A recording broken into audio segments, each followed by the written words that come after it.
Hello and welcome to the first of our two-part video series on the Age of Innocence, which is a novel by Edith Wharton.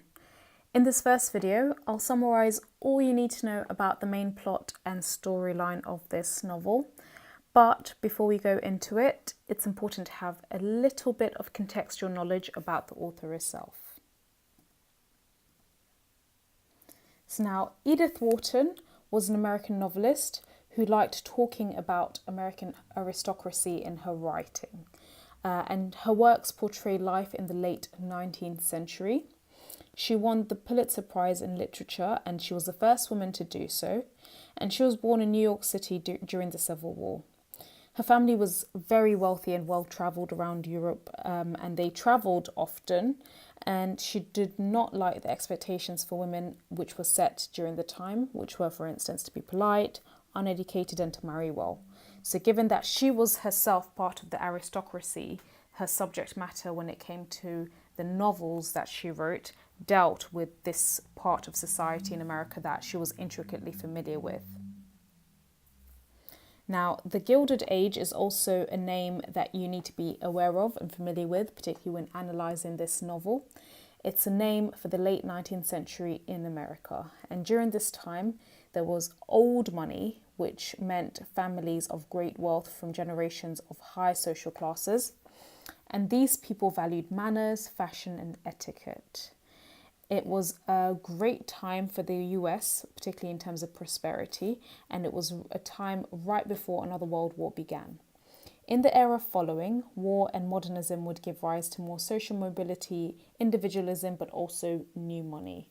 So it's important to note that Wharton wrote this book about the 1870s whilst looking back from the 1900s many years later, and she was aware of what would become. So she was also aware of the hubris that the characters in the novel had about this static society that would never change, because by the time she wrote it, she was witnessing so many changes as a result of modernism and modernization, and even more changes which she would witness much later on as a result of the First World War. So now, going back to the novel, The Age of Innocence is a 1920s novel, and it was Edith's 12th novel, which was initially serialized into 4 shorter stories or 4 shorter sections. Now, in the story, we learn that Newland Archer is engaged to May Welland. May's cousin, Ellen, arrives from Poland after leaving her husband, who is a count in Europe, and this is obviously very unheard of during the time. Ellen wears very revealing clothes, and she has few manners, and there are rumours that she committed adultery. Newland Archer does get to know her better, and he really enjoys her different view on the society that he lives in. He grows very tired of May, who is just a really typical, well-mannered, polite, upper-class New York woman who really just works incredibly hard to conform with society's standards and society's expectation of her as a woman. Ellen announces when she visits that she wishes to divorce her husband, who is the Count, and Newland Archer tries to convince her to do the proper thing and stay with him, but then he realises that he is in love with her. Newland Archer leaves for Florida to join May on holiday, and he asks her to shorten their engagement. May becomes really suspicious that he's doing so because he doesn't want to marry, but he assures her that he loves her.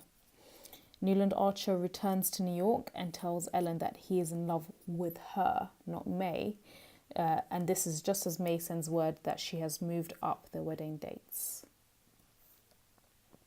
Archer and May marry and they settle down in New York, and Newland Archer's memories of Ellen begin to fade.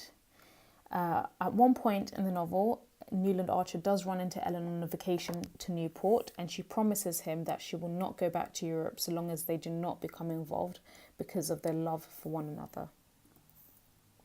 Archer then hears that the Count wants Ellen to return to Europe, however she's refused.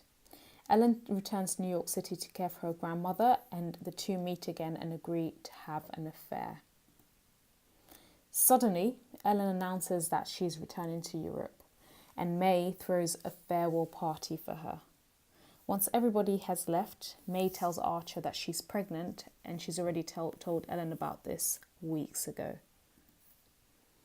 The story then continues and fast forward to 25 years later on. Archer has had 3 children and May has passed away. Archer and his son travel to Europe, where his son convinces him to meet Ellen one last time. However, at the last minute, Archer leaves and refuses to meet Ellen, and he's content to only live with memories of their past romance. So that's all for now. If you found this summary useful, do give us a thumbs up and subscribe to our channel for more educational videos and free revision sheets. Please do come back, however, for the second part of our 2-part series on the Age of Innocence. We'll be looking at the characters in more detail, as well as the themes, and analysing them all together. Thank you so much for your attention.